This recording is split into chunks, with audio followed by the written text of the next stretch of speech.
শায়েখ আহমদুল্লাহ মনে করেন তাদের নবী মোহাম্মদ তাঁর জীবনের 40 বছর পার করার পর নবুয়তি পেয়ে নবী হয়েছেন। অপরদিকে মুফতি গিয়াসউদ্দিন আত-তাহিরি মনে করেন তাদের নবী আগাগোড়াই নবী, এই নবুয়তি পাওয়ার জন্য 40 বছর বয়স বা এই সবের কোনো প্রয়োজন নাই। বস্তুত মোহাম্মদ কোনো কালেই নবী ছিল না, সেটি আমি প্রমাণ করছি একটু পরে। আপনারা জানেন এই আহমদুল্লাহ এবং তাহিরি এই দুইজন ব্যক্তি কিন্তু বাংলাদেশে ইসলাম প্রচার করার ক্ষেত্রে বেশ পরিচিত মুখ। তারা বাংলাদেশের বিভিন্ন অঞ্চলে গিয়ে শহরে গিয়ে ওয়াজ মাহফিল করে থাকেন।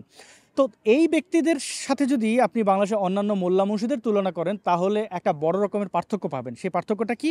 এই দুই ব্যক্তি কিন্তু বেশ নমনীয়ভাবে কথাবার্তা বলেন। আহমদুল্লাহ সাহেব তিনি যদিও কট্টর ইসলাম প্রচার করেন কিন্তু খুব মিষ্টিভাবে তিনি সবসময় অ্যাভয়েড করার চেষ্টা করেন মারামারি, কাটাকাটি বা অন্যান্য যে কোনো ভিন্ন ধর্মের বা ভিন্ন মতের মানুষদের প্রতি যে সরাসরি মোল্লা মুন্সিরা ঘৃণা ছড়ায়, আহমদুল্লাহ সাহেব এইসব ক্ষেত্রে বেশ ব্যতিক্রম, যে কারণে তাকে আমি সম্মান দিয়ে তার নামটি বলছি আহমদুল্লাহ সাহেব। অপরদিকে গিয়াসউদ্দিন আত-তাহিরি তিনিও কিন্তু ওয়াজ মাহফিলে সাম্প্রদায়িক সম্প্রীতির বার্তা ছড়ান। বাংলাদেশের অমুসলিমদের প্রতি ঘৃণা বিদ্বেষ না ছড়িয়ে বরং সে সকল মানুষদের যে এই দেশে পূর্ণ অধিকার রয়েছে সেটি তিনি বিশ্বাস করেন, তিনি সেটি প্রচার করেন। এমনকি আমাদের যে মহান মুক্তিযুদ্ধের ক্ষেত্রে মোল্লা মুন্সিরা এক বাক্যে পাকিস্তানের পক্ষে থাকে এবং ইসলামের দুশ্মন হিসেবে মনে করে আমাদের স্বাধীনতার জন্য যারা জীবন দিয়েছেন অর্থাৎ মুক্তিযোদ্ধাদের। কিন্তু গিয়াসউদ্দিন আত-তাহিরি তিনি সেটা মনে করেন না, তিনি প্রকাশ্যেই মুক্তিযুদ্ধের পক্ষে অবস্থান করেছেন বলে একাধিক ভিডিও দেখেছি। সম্প্রতি এই যে মোহাম্মদের বয়স নবুয়তি পাওয়া নিয়ে তাদের মধ্যে যে ধরনের ঝগড়া এবং বিবাদ দেখা যাচ্ছে, একে অন্যকে আঘাত করা দেখা যাচ্ছে, সেই বিষয়টি স্পষ্টভাবে ইসলামের অভ্যন্তরীণ বিষয়। এই ধরনের তর্ক বিতর্কে আমরা অসংখ্য ইসলাম প্রচারকদের, মাওলানা, মুফতি, হাফেজদের জড়াতে দেখেছি। আমি এই বিষয়টি নিয়ে কথা বলতে চাইনি, কিন্তু শায়েখ আহমদুল্লাহ এবং মুফতি তাহেরির অনুসারীরাই বাধ্য করেছে। সোশ্যাল মিডিয়ায় বেশ কয়েকদিন ধরে আমার বিভিন্ন পেজ ট্যাগ করে এই কথাগুলো বারবার বলা হচ্ছিল যে আমি এবং আইনজীবী নিজুম মজুমদার নাকি গিয়াসউদ্দিন আত-তাহিরিকে অ্যাপয়েন্ট করেছি ইসলামের বিরুদ্ধাচরণ করার জন্য। আমি অসংখ্যবার ইসলামের সমালোচনা করেছি। সেই সব সমালোচনার জবাব হিসাবে বা আমাদেরকে অর্থাৎ নাস্তিকদের ঘৃণা প্রকাশ করার ক্ষেত্রে বাংলাদেশের বহু মোল্লা মুন্সিরা বহুবার চিৎকার চেঁচামেচি করেছে।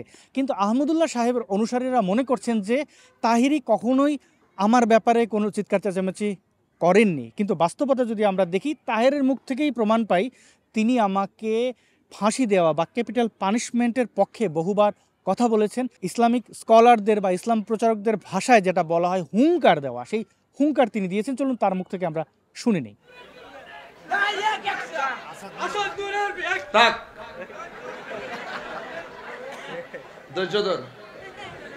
জমিন থেকে বলতে চাই, যারা আমার নবীর বিরুদ্ধে সেই আসাদুর কথা বলেছে, মাননীয় প্রধানমন্ত্রীকে বলবো অনতি বিলম্বে তাকে সর্বোচ্চ শাস্তির আওতায় আনতে হবে। মানসাব্বানা বিজ্ঞান ফাঁকগুলো যারা প্রকাশ্যে আমার নবীর বিরুদ্ধে কথা বলে তাদের দাঁত উপরে ফেলে দিতে হবে। আমার যুবক ভাইরা, আল্লাহ নবীর জবান থেকে ওয়াদা করতে হবে এই আসাদ নূর যেখানে থাকুক না কেন তাকে ধরে বাংলাদেশে এনে বাইতুল মুকাররমের সামনে প্রকাশ্যে ফাঁসি দিতে হবে। যেই হাত আমার নবীর বিরুদ্ধে লাগবে সেই হাত আমরা ভেঙে দিব। যেই জবান আমার নবীর বিরুদ্ধে কথা বলবে সেই জবানকে কষ্টে লাগাই দেওয়া হবে। বুঝতে পারলেন তো এই ধর্মান্ধ মুসলমানরা কত বড় বড় একটা উন্মাদ। যাই হোক, পক্ষান্তরে আহমদুল্লাহ সাহেব কিন্তু আমাকে নিয়ে কখনো হুমকি ধমকি, ফাঁসি চাওয়া, মেরে ফেলো এই ধরনের নির্দেশনা দিতে আমি শুনিনি। সেক্ষেত্রে যদি পক্ষপাতিত্ব করা হয় তাহলে আহমদুল্লাহ সাহেব কি আমার পক্ষের লোক? না, যেহেতু আমাকে টানা হয়েছে তাই আমি কথাগুলো বলছি, নিরপেক্ষভাবে কিছু কথা বলার চেষ্টা করব। প্রিয় বন্ধুগণ, আপনারা এই দুই ইসলাম প্রচারকদের অনুসারীদের আচরণগুলো দেখুন। তারা একে অন্যকে অর্থাৎ যারা আহমদুল্লাহ সাহেবের সমর্থক মনে করছেন তারা তাহিরি সাহেবকে কি ভাষায় গালাগালি করছে সেগুলো আপনারা এই ছবিগুলো থেকে দেখতে পাচ্ছেন। এই ছবিগুলো একটাও আমার বানানো না, তাদের ভিডিওর নিচের কমেন্ট বক্সগুলো দেখলে আপনারা প্রমাণ পাবেন। আমি তাও কিছু ছবি তুলে ধরছি। একে অন্যকে কাফের, ফিরাউন, নমরুদ, হিন্দু ধর্মাবলম্বীদের বিভিন্ন ধর্মীয় ব্যক্তিদের শরীরের মধ্যে তাদের ছবি বসিয়ে এই ধরনের গালাগালি করা হচ্ছে। একে অন্যকে জুতা দিয়ে পেটাচ্ছে, কুকুরের প্রস্রাব খাওয়াচ্ছে। এই ধরনের স্ববিরোধী বা পরস্পর বিরোধী ছবি, মিম, ব্যঙ্গ, বিদ্বেষ দেখা যাচ্ছে। অর্থাৎ এই থেকে স্পষ্ট যে ভিন্ন মতাবলম্বীদেরকে ধর্মান্ধ মুসলমানরা দু চোখে দেখতে পারে না। আমি ইসলামের সমালোচনা করার অন্যতম কারণ কিন্তু এটি, ভিন্ন মত বা ভিন্ন পন্থাকে কোনোভাবেই ধর্মান্ধ মুসলমানরা সহ্য করে না। এমনকি তাদের মতামতের বিরুদ্ধে ইসলামের পক্ষে থাকবে এমন কিছু হলেও দোয়াল্লিন না জোয়াল্লিন, দুরুদ বসে পড়বেন না কি দাঁড়িয়ে পড়বেন, এইসব নিয়ে মারামারি করতে দেখা যায়। তবলিগ জামায়াত নিয়ে মারামারি আমরা দেখতে পেয়েছি, এই যে বিশ্ব ইজতেমা হয় সেখানে মারামারি করে হত্যা আহত এগুলো ঘটেছে। আরও অসংখ্য এই ফেরকাজনিত মারামারি আমরা দেখতে পাই। কিন্তু বাংলাদেশের অন্যতম দুজন উদারপন্থী মুসলমান বলা যায় এক ক্ষেত্রে, তাহেরিকে তো বলাই যায় আহমদুল্লাহ সাহেব চালাকি করেন, তিনি বেশ চালাক লোক হিসেবে পন্থাভিন্ন হলেও সরাসরি ঘৃণা ছড়ানোর ক্ষেত্রে তিনি থাকেন না। তো তাদের বেলায় যদি তাদের অনুসারীরা এই আচরণ করে তাহলে আপনি স্পষ্টভাবে বলতে পারেন যে উদারপন্থী আর উগ্রপন্থী যে বক্তাই বলেন সবার অনুসারী বা মুরিদ বা সমর্থক এদের আচরণ একই। এবার আসি মোহাম্মদের নবুয়তি নিয়ে। দেখুন, যে ব্যক্তি তার জীবদ্দশায় কোনো প্রযুক্তি বা কোনো ধরনের ব্যতিক্রম কিছু দেখিয়ে যেতে পারেনি, সেই ব্যক্তি নবী হয় কী করে? আমি বলছি না মোহাম্মদকে রকেট বানাতে হবে, অন্ততপক্ষে এমন একজন ব্যক্তিকে কি আপনি নবী বলতে পারেন যে ব্যক্তি রাতের বেলা তার জলের বা পানির পাত্রে প্রস্রাব করত? এই দাবিগুলো তো আমার না, হাদিস দ্বারা প্রমাণিত যে মোহাম্মদ তার খাটের নিচে থাকা জলের পাত্রে প্রস্রাব করত, পাছে বাইরে গেলে তাকে জিন মেরে ফেলতে পারে বা শত্রুর আক্রমণ করতে পারে। তো সেই মোহাম্মদ কেমনে নবী? এই ধরনের জাহুরামি তো আমাদের পোলাপানরা অনেকেই করে, বোতলে মতে মতে না, সেই কাজ মোহাম্মদ করছে। আচ্ছা, বাদ দিলাম তার কথা। তার বউদের ব্যাপারে যদি দেখেন, তারা খোলা মাঠে গিয়ে প্রস্রাব পায়খানা করতো এবং মোহাম্মদের সাহাবিরা তাদেরকে এই মোহাম্মদের বউ তোমারে আমি দেখিয়া ফেলছি এরকম কথাবার্তা বলে টিটকারি মারতো এবং মোহাম্মদের আয়সা বলতো তোমার বউদের পর্দা করাও। এবং এই বাধ্য করে দেওয়ার কারণে মোহাম্মদের বউরা কিন্তু দিনের বেলায় বাইরে প্রস্রাব পায়খানা করতে যেতে পারতো না। অর্থাৎ স্পষ্টভাবে মোহাম্মদ একটা টয়লেট বানায় যেতে পারে নাই। তারা শৌচকর্ম করত পাথর এবং বিভিন্ন পশু প্রাণীর হাড় দিয়ে। মোহাম্মদ আবার হাদিসে সেই হাড় দিয়ে ঘষাঘষি না করতে বলেছে বিশেষ অঙ্গকে, কারণ হাড় নাকি এবার জিনেরা খায়, জিনেরা মাইন্ড খেতে পারে, তাই তার অনুসারীদেরকে মোহাম্মদ মানা করছে। তো এমন একজন ব্যক্তিকে আপনারা নবী বলেন, ইসলামের যেসব দলিলাদি আছে সেই সব থেকে যদি আপনি বিবেচনা করেন তাহলে আপনি দুটো দলিলই নিতে পারেন। 40 বছর পরে মোহাম্মদ নবুয়তি পাইছে, আবার নবী রাসূলরা সারা জীবনের নবী, এরকম কথাবার্তাও আপনি বলতে পারেন। ইসলামের যে দলিলপত্র আছে সেগুলো হচ্ছে যে কুযুক্তি, সার্কুলার লজিকও বলতে পারেন। বলা হচ্ছে মোহাম্মদ কি আল্লাহর রাসূল, এটার প্রমাণ কি? আল্লাহ বলছে। কোথায় বলছে? কোরআনে বলছে। কোরআন যে আল্লাহর লেখা বা আল্লাহর বাণী সেটার প্রমাণ কি? এটাও কোরআনের মধ্যে লেখা আছে। কোরআন সত্য, তার প্রমাণ কি? মোহাম্মদ বলছে। মোহাম্মদ যে নবী তার প্রমাণ কি? কোরআনে আছে। কোরআন কার লেখা? আল্লাহর লেখা, প্রমাণ কি? কোরআনে লেখা আছে। মানে ঘুরতেছে, কিন্তু চক্র আকারে এই কুযুক্তিটাকে কিন্তু ঘুরতেছে। তো সেই যুক্তিতে মোহাম্মদকে নবী বলা হচ্ছে। তার তেলেসমাতি কিছু ছিল কিনা সেটা তো আপনারা জানেন। চাঁদ দ্বিখণ্ডিত করার কথা বলেছে, সেই চাঁদ আবার মরুভূমির মধ্যে পড়েছে, বালির মধ্যে পড়েছে, মানে চাঁদ একটা ফুটবল। এরপরে সে টাইম ট্রাভেল করা, মেরাজ গমন করা, গাধা এবং খচ্চরের মাঝামাঝি একটা প্রাণীর পিঠে চড়ে সে 7 আসমান পাড়ি দিয়ে সে জান্নাত জাহান্নাম দেখে আসছে। বস্তুত সে পরকে লিপ্ত ছিল তার চাচাতো বোন উম্মে হানির সাথে। এইসব বিষয়ে সাহাবিরা দেখে ফেলার পরে একটা ভোগিচোগি দিয়েছে আর কি। তো এই ব্যক্তিরা যারা নবী মনে করে এবং সেটা নিয়ে মারামারি করে, এর চেয়ে আর হাস্যকর কী থাকতে পারে? এবং ইসলাম যেহেতু বলে ইসলাম ত্যাগকারীর শাস্তি হচ্ছে মৃত্যু, যে ইসলাম ত্যাগ করবে সে কি? সে মুরতাদ, এবং মুরতাদকে কয়েকভাবে হত্যা করা বা বিতাড়িত করার নির্দেশনা রয়েছে। যদি ইসলাম দ্বারা শাসিত দেশ হয় তাহলে তাকে মাটির মধ্যে গেড়ে তারপরে পাথর মেরে হত্যা করতে হবে, অথবা পেছন দিক থেকে খুব মাইরা কল্লা ফেলা দিতে হবে, যেমনটা আমাদের অসংখ্য নাস্তিক ব্লগারদের বাংলাদেশে চোরাগপ্তা হামলা, অর্থাৎ পেছন দিক থেকে হামলা করে হত্যা করা হয়েছে।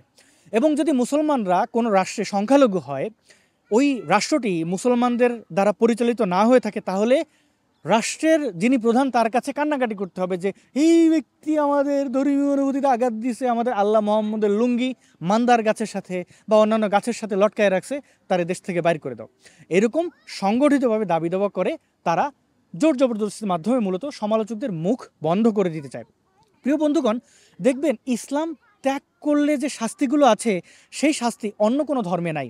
আপনি হিন্দু ধর্মের সমালোচনা করেন, বড় জোর আপনার সাথে গোসা হবে, আপনার সাথে কথা বলবে না। খ্রিস্টান ধর্ম, বৌদ্ধ ধর্ম, যদিও গৌতম বুদ্ধ ধর্ম প্রচার করে যান নাই, তারপরও সেটা যেহেতু এখন ধর্ম হিসেবে এস্টাবলিশ হয়েছে, সেই ধর্মেরও আপনি সমালোচনা করলে আপনার কল্লা ফেলাই দেবে না। একমাত্র ইসলাম এই কাজটা করে, যে কারণে আমরা এক্স মুসলিমরা বিশেষ করে ইসলামের তুলোধনা করতেছি। কারণ যে ধর্ম ভিন্ন মতকে এইভাবে দমন করতে চায়, সেই ধর্মের সমালোচনা না করে অন্য ধর্মের সমালোচনা করা তো হাস্যকর। মুসলমানরা বলেন, হেই তোমরা ইসলামের সমালোচনা করে প্রচুর টাকা পাও। আরে ইসলামের প্রশংসা করলে টাকা পাওয়া যায়। আপনারা দেখেন নাই বাংলাদেশে আসান হাবিব পেয়ার, ভারতে একটা আছে ব্রাদার রাহুল, এই টাইপের অসংখ্য ইসলাম প্রচারক আছে যাদের আসলে ইসলামের অজানা নেই। নাস্তিকরা, অমুসলিমরা যে পরিমাণে ইসলাম জানে তার 100 ভাগের 10 ভাগও এরা জানে না। কিন্তু এরা কিন্তু খুবই সফল ব্যবসার দিক থেকে। এদের হাজার হাজার টাকা, লাখ লাখ, কোটি কোটি টাকা কিভাবে পাইতেছে? ইসলাম প্রচার করে। তার মানে ইসলাম প্রচার করলে লাভ, সমালোচনা করে কল্লা হারাইতে যে কে এইসব করতে যাবে? আর ইসলামের সমালোচনা করলে যদি টাকা দিত, তাহলে আর কি বলি, কোনো মোল্লাই থাকতো না বাংলাদেশে, সবকটা নাস্তিক হয়ে যেত। এই রাহুল হোসেন এবং হাসানুই পেয়ারকে সাইডে রেখে যদি আপনি বাংলাদেশে অন্যান্য মোল্লাদের দিকে তাকান, তাহলে এক একটাকে বড় ধরনের ভার হিসাবে দেখতে পাবেন, যদি আপনার মাথায় ন্যূনতম ঘিলু থাকে। যেমন আব্বাসি, সে কোরআনের প্রশংসা করতে যেয়ে আইনস্টাইনকে নিয়ে কি কথা বলছে দেখেন তো। যদিও সে আইনস্টাইনের নামটাও বলতে পারেন, আইনস্টাইন বলছে। শুনুন এই সেই বিখ্যাত চাপাবাজি। সময় নিয়ে চিন্তা করে পৃথিবীতে সময়, টাইম, এটা নিয়ে সবচেয়ে সুন্দর গবেষণা হচ্ছে আইনস্টাইনের। আইনস্টাইন ইহুদি ছিল, কিন্তু সবচেয়ে বেশি সে কোরআন শরীফ পড়তো। আজ কাজী নজরুল ইসলামের জন্মদিন। কাজী নজরুল ইসলাম সম্পর্কে সেই বিখ্যাত চাপাবাজ তারেক মনোয়ার কি বলে দেখুন। জাতিকে, কবিকে খুব আদর করি, আমি সম্মান করি, ভালোবাসি, অনেক স্বপ্ন দেখি আমি জাতীয় কবিকে। আমি ওনাকে স্বপ্ন দেখি, তিনি যৌবনের নজরুল আমার বাসায় এসে হাজির। আমি বললাম, নজরুল ভাই আপনি আমার বাসায়? কয়, তারেক তুমি আমাকে ধন্য করেছো, আমার কিছু গান তুমি গেয়েছো। নজরুল ভাই আপনি আমার গান শুনেছেন? জাস্ট লাইক, এই যে মনে হয় যে ওনাকে আমি খুব দেখছি, কতদিনের পরিচিত। সেই যৌবনের নজরুল, মাথায় মিডলের চুল, মোস হালকা মোস, আর ঘাড়ের মধ্যে একটা গামছা দেয়া। আমি বললাম আপনি ড্রয়িং রুমে বসেন। কয় বসবো না, তুমি আমার সাথে চলো, গান শোনাবা আর সারা ঢাকা শহর ঘুরবো দুইজনে। মুফতি কাজী ইব্রাহিম তথা করোনা ইব্রাহিম সম্পর্কে আর নতুন করে কি বলবো বা কি বলবো? আজহারি নামক সেই বাংলা ইংরেজি মেলানো বাটপার সম্পর্কে আপনারা সবাই তাদের সম্পর্কে জানেন। এবং এই যে একটা ভয়াবহ ধর্ম বলবো এটারে, এটা তো একটা সন্ত্রাসী গোষ্ঠী, ত্যাগ করলে আপনাকে মেরে ফেলবে, সেই ধর্মের লোকজন তাদের বেলায় কতটা কট্টর এটি স্পষ্ট প্রমাণ পাচ্ছেন আহমদুল্লাহ এবং এই তাহেরের দ্বন্দ্বকে কেন্দ্র করে। যদি আমার এই ভিডিওর পরে তারা অনেকে ফতোয়া দেবে, না না না না সমালোচনা করার দরকার নাই, নিজেরা মিলেমিশে চলেন, হ্যাঁ নবী এইটা হইলেও ঠিক ওইটা হইলেও ঠিক, মানে নবুয়তি 40-এর পর পাইছে ওইটাও ঠিক, না পাইলে ওইটাও ঠিক। আমরা ইসলামের ইতিহাস থেকে দেখি মোহাম্মদ 40 বছর পর্যন্ত ছিল এক প্রকার হিন্দু। কারণ মোহাম্মদের বাবা মারা কি ছিল? পৌত্তলিক ছিল। পৌত্তলিকতা কি? এক প্রকার হিন্দুজম। এবং মোহাম্মদ তার 40 বছর বয়স পর্যন্ত সেটাই ছিল, অন্য কোনো কিছু ছিল এমন প্রমাণ নাই। সে যখন খাদিজারে বিয়ে করে সে কে ছিল? খ্রিস্টান ছিল। মোহাম্মদের ইসলাম প্রচার এবং ভোগীচকির আগ পর্যন্ত সেই নারী তো খ্রিস্টানই ছিল। মুসলমানদের মধ্যে প্রথম নারী যে ইসলাম গ্রহণ করছে খাদিজা, এবং প্রথম পুরুষ আবু বকর। তো এর আগে ইসলামের নামগন্ধই ছিল না, মোহাম্মদ কেমনে মুসলমান থাকে? এবং আমাদেরকে মোটা গলায় বড় গলায় চিৎকার চেঁচামেচি করে মোমেনরা বলে, এই তুমি নাস্তিক হয়ে গেছে, নাম বদলা। আরে মোহাম্মদের নাম আগেও মোহাম্মদ ছিল, ইসলাম প্রচার করার পরে নিজেকে নবী দাবি করার পরেও মোহাম্মদ ছিল, সে তো নাম বদলায় না। আবু বকর তার নাম বদলায় নাই, আলী তার নাম বদলায় নাই। অর্থাৎ তাদের পূর্বের ধর্মে যে নাম ছিল ওই নামই রাখছে। আমি না ইসলাম ত্যাগ করছি, কোনো ধর্ম গ্রহণও করি নাই, কেন আমাকে নাম বদলাইতে হবে? এই ধরনের বাটপারি এই মোমেন মুসলমানরা করে অথবা নির্বুদ্ধিতা দেখায়। তাদের আসলে ইসলাম সম্পর্কে তেমন কোনো পড়াশোনা নাই, এরা গালাগালি হুমকি ধমকিতে খুবই পারদর্শী। তারা এই ধরনের আচরণ করে কিন্তু তাদের ধর্মটাকে খুব বেশি বিতর্কিত করছে। পক্ষান্তরে তারা তাদের ধর্মের আসল চরিত্র আমাদের সামনে তুলে ধরছে। প্রিয় বন্ধুগণ, এই ভিডিওটি তৈরি করার জন্য আমাকে ব্যাপক পরিশ্রম দিতে হয়েছে। আপনারা এই ভিডিওটি ইউটিউব এবং ফেসবুকে ফ্রিতে দেখতে পাচ্ছেন। আপনারা এই ভিডিওটি সবার মাঝে ছড়িয়ে দেওয়ার জন্য কিছু অবদান রাখতে পারেন। ভিডিওটি ভালো লেগে থাকলে আপনারা লাইক প্রেস করতে পারেন, আপনাদের কোনো মতামত এই ভিডিও সম্পর্কে থাকলে কমেন্ট করতে পারেন, এবং আপনাদের বন্ধু এবং পরিবারের সদস্যদের কাছে এই ভিডিওটি শেয়ার করার মাধ্যমে আমি যে শ্রমটুকু দিয়েছি সেটাকে এক প্রকার সার্থক করতে পারেন। এবং ধর্ম ব্যবসায়ী বাটপারদের ব্যাপারে কোনো ইনফরমেশন দেওয়ার থাকলে আমাকে আপনারা ইমেল করতে পারেন। ভিডিওটি আজকে এখানেই শেষ করছি। অসংখ্য ধন্যবাদ ভিডিওটি শেষ পর্যন্ত দেখার জন্য, অসংখ্য ধন্যবাদ আমার সাথে থাকার জন্য। ইউটিউব চ্যানেলটি সাবস্ক্রাইব করুন এবং এই ফেসবুক পেজটি ফলো করুন। আবার দেখা হবে খুব শীঘ্রই। আজকের মতো এখানেই বিদায় চাইছি।